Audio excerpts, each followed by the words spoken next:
Hi friends, welcome to Tech Faith Tamil channel. இந்த வீடியோவில் நம்ம எதை பற்றி பார்க்க போகிறோம் அப்படின்னா, நம்ம நார்மலாக ப்ரௌசிங் பண்ணிகிட்டு இருக்கும்போது நம்ம வீடியோ பார்த்தாலும் சரி, இல்லை ஏதோ ஒரு கேம் விளாண்டாலும் சரி, ஆன்லைன் கேம் விளாண்டாலும் சரி, ப்ரௌசரில் நம்ம என்ன யூஸ் பண்ணாலும் நம்ம யூஸ் பண்ணுற எல்லா டேட்டாவும் ஒரு டெம்பரவரியாக ஒரு ஃபைலாக வந்து ஸ்டோரேஜ் ஆகிக்கும். அந்த மாதிரி ஸ்டோரேஜ் ஆகிறதுனால நம்ம ப்ரௌசர் வந்து ஃபாஸ்ட்டாக இல்லாமல் போக போக போக போக பார்த்திங்கன்னா அப்படியே ஸ்லோவாயிரும். இந்த மாதிரி ஸ்லோவாகிறதுனால என்ன நமக்கு பிரச்சனை அப்படின்னா, ஒரு பேஜ் லோட் ஆகிறதுக்கு ஒரு 5 நிமிஷம் வெயிட் பண்ணுற அளவுக்கு நமக்கு ஸ்லோவாயிரும். ஸோ இந்த மாதிரி ஸ்லோவாகாமல் கண்டினியூஸாக நம்ம ஃபாஸ்ட்டாக யூஸ் பண்ணணும் அப்படின்னா, நாம் பொதுவாக வந்து செட்டிங்ஸில் போயிட்டு குக்கி அப்படின்னு கொடுத்தோன்னா கிளியர் ப்ரௌசிங் டேட்டா அப்படின்னு வரும். இதை கிளிக் பண்ணிங்கன்னா நமக்கு வந்து எவ்வளோ இமேஜஸ்ஸு, எவ்வளோ ஃபைல்ஸ் வந்து டெம்பரரி ஃபைல்ஸ்லாம் கேட்ச் ஆகிருக்கு அப்படிங்கிறது இங்கே காமிக்கும். பார்த்திங்கன்னா இது வந்து 2.8 MB ஓகேங்களா.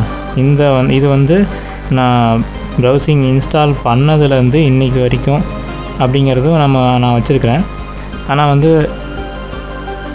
நம்ம கிளியர் பண்ணாமல் விட்டோம் அப்படின்னா இந்த இடத்துல தான் உங்களுக்கு வந்து ஃப்ரீ சப் அப்படிங்க காமிச்சு எத்தனை GB வரைக்கும் கூட உங்களுக்கு வந்து கேட்சிங் ஸ்டோர் ஆகிருக்கும். இந்த மாதிரி ப்ரௌசிங் ஹிஸ்ட்ரி, அப்புறம் கேட்ச் ஃபைலு, குக்கீஸ் இதெல்லாம் ஸ்டோர் ஆகிடுச்சு அப்படின்னா உங்களுக்கு ப்ரௌசிங் வந்து ரொம்ப ஸ்லோவாக இருக்கும். ஸோ இதை வந்து ஃபாஸ்ட்டு பண்ணுறது எப்படிங்கிறது தான் நான் வந்து உங்களுக்கு சொல்ல போகிறேன். இதை வந்து கேன்சல் பண்ணிக்கலாம். மேனுவலாக வந்து நம்ம இங்கே கொடுப்போம், கிளியர் ப்ரௌசிங் டேட்டா கொடுத்து இங்கே பண்ணி கிளியர் டேட்டா கொடுத்தோன்னா இந்த ப்ரௌசிங் ஹிஸ்ட்ரியும் கேட்ச்டு இமேஜஸ் அண்ட் ஃபைல்ஸும் வந்து ரிமூவ் ஆகி நமக்கு 0 MB அப்படின்னு சொல்லிட்டு நம்ம வந்துடும். இதை நான் வந்து கிளியர் பண்ணலை. இதை பண்ணாமல் ஒரே ஒரு எக்ஸ்டென்ஷன், அந்த எக்ஸ்டென்ஷன் பார்த்திங்கன்னா நான் ஒவ்வொரு டைமும் ஒவ்வொரு பேஜ் நம்ம ரெஃப்ரெஷ் பண்ண ஆட்டோமேட்டிக்காக ப்ரீவியஸில் வந்த டேட்டா எல்லாம் ஆட்டோமேட்டிக்காக வந்து கேட்ச் ஃபைல்லாம் அழிஞ்சிடும். இதனால் நமக்கு வந்து எந்த ஒரு பாதிப்பும் இருக்காது.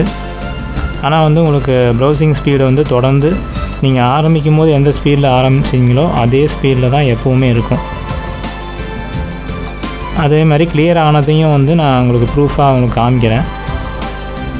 ஃபஸ்ட்டு வந்து இந்த எக்ஸ்டென்ஷன் இன்ஸ்டால் பண்ணுறது எப்படிங்கிறத காமிக்கிறேன். கிளாசிக் கேட்சி கில்லர், இதுதான் வந்து இந்த எக்ஸ்டென்ஷனோட பேர் ஓகேங்களா. இது வந்து ஃபஸ்ட்டு இதுதான் வருது, கிளாசிக் கேட்சி கில்லர். இந்த எக்ஸ்டென்ஷனுக்குள்ளே போய்கிட்டு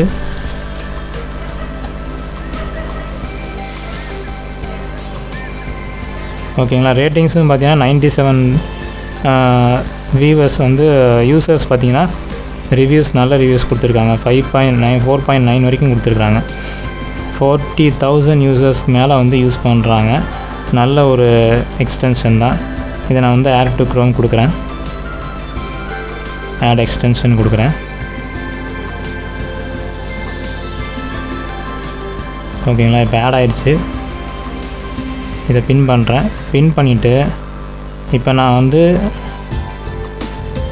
எக்ஸாம்பிள் ஒரு பேஜ் வந்து நாங்கள் லோட் பண்ணுறேன்.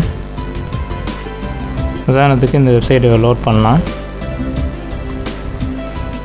இது ஜென்ரலான ஒரு வெப்சைட் தான். இதில் இமேஜஸ்ஸு, வீடியோஸு இது எல்லாமே இருக்குது. ஆரம்பத்துலேயே இவங்க என்ன கேட்பாங்க அப்படின்னா, ப்ரைவசி அண்ட் குக்கீஸ் இதெல்லாம் வந்து எங்கள் டேட்டாவை வந்து நீங்கள் ஆக்சஸ் பண்ணணும் அப்படின்னா இதுக்கு வந்து நீங்கள் அக்செப்ட் பண்ணி ஆகணும்னு கேட்கும். எல்லா வெப்சைட்லேயுமே கேட்குறது தான். நம்ம அங்கே க்ளோஸ் அண்ட் அக்செப்ட்டும் கொடுத்துட்டோம் அப்படின்னா மட்டும்தான் உங்களுக்கு வந்து ஃபுல் வந்து நம்ம பேஜ் லோட் ஆகும், நமக்கு கண்டென்ட்லாம் நமக்கு கரெக்டாக வியூ ஆகும். ஸோ இந்த பேஜில் லோட் பண்ணிட்டேன். இப்போ வந்து நியூ டேப் கிளிக் பண்ணிவிட்டு செட்டிங்ஸில் போயிட்டு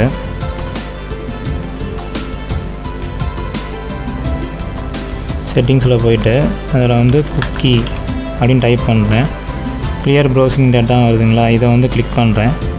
கிளிக் பண்ணதுக்கப்புறம் இப்போ பார்த்திங்கன்னா 9 MB, முதல்ல 2 MB தான் இருந்துச்சு, இப்போ 9 MB. இந்த பேஜ் லோட் ஆகிறதுனால எனக்கு வந்து 9 MB ப்ளஸ் வந்து 7 MB வந்து எனக்கு டேட்டா வந்து யூஸ் ஆகிருக்கு. ஓகேங்களா. இதை வந்து நான் இங்கே கிளியர் கொடுக்கல. இதை அப்படியே நான் க்ளோஸ் பண்ணுறேன். க்ளோஸ் பண்ணிவிட்டு இப்போ இந்த எக்ஸ்டென்ஷனை வந்து ஆன் பண்ணுறேன். இது கிளிக் பண்ணினாவே ஆன் ஆயிரும். மறுபடியும் ஒரு டைம் ரெஃப்ரெஷ் பண்ணுங்கள். ரெஃப்ரெஷ் பண்ணிட்டேன். இப்போ வந்து செட்டிங்ஸில் போய்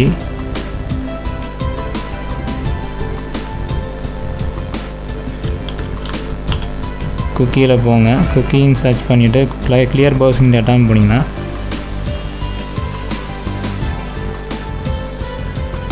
பார்த்தீங்களா, நான் வந்து இங்கே கிளியர் டேட்டா மேனுவலாக நான் கொடுக்கவே இல்லை. ஆனால் வந்து இங்கே அந்த டேட்டா வந்து கிளியர் பண்ணதுக்கு ப்ரூஃப் இது தான். Free app less than 1 MB, அதாவது 1 MB விட கம்மியாக தான் உங்களுக்கு வந்து அந்த கேட்சி ஃபைல் இருக்குது. அதனால் நீங்கள் வந்து தாராளமாக ஃபாஸ்ட்டாக யூஸ் பண்ணிக்கலாம் அப்படிங்கிற மாதிரி ஒரு மீனிங் இது. ஸோ இந்த டூல் தான் உங்களுக்கு ரொம்ப யூஸ்ஃபுல்லாக இருக்கும். இதை வந்து நீங்கள் எப்போ ப்ரௌசிங் பண்ணும்போதும் இந்த டூல் வந்து ஆன் அப்படிங்கிற க்ரீன் கலரில் வந்து இருக்குதான்னு பார்த்து செக் பண்ணிக்கோங்க. ஏன்னா இது க்ரீனில் ஆனில் இருந்தால் மட்டும்தான் இது வந்து ஒவ்வொரு டைமும் பேஜ் லோட் ஆகும்போது ஆட்டோமேட்டிக்காக வந்து கேட்சியெல்லாம் கிளியர் ஆகும். ஸோ இந்த வீடியோ உங்களுக்கு பிடிச்சிருக்குன்னு நான் நம்புகிறேன். இந்த வீடியோ உங்களுக்கு பிடிச்சிருந்தா மறக்காமல் லைக் பண்ணுங்கள், ஷேர் பண்ணுங்கள். டெக்ஃபேர் தமிழ் சேனலை சப்ஸ்கிரைப் பண்ணுங்கள். கமெண்ட்ஸில் வந்து உங்களுக்கு டெக்னிக்கலாக ஏதாவது ஒரு ஹெல்ப் வேணும்னா அப்படின்னா கமெண்ட்ஸில் லீவ் பண்ணுங்கள். நான் அதுக்கப்புறம் வரக்கூடிய வீடியோவில் அதுக்குண்டான ஆன்சரோடு உங்களுக்கு வீடியோ போஸ்ட் பண்ணுறேன். தேங்க்யூ.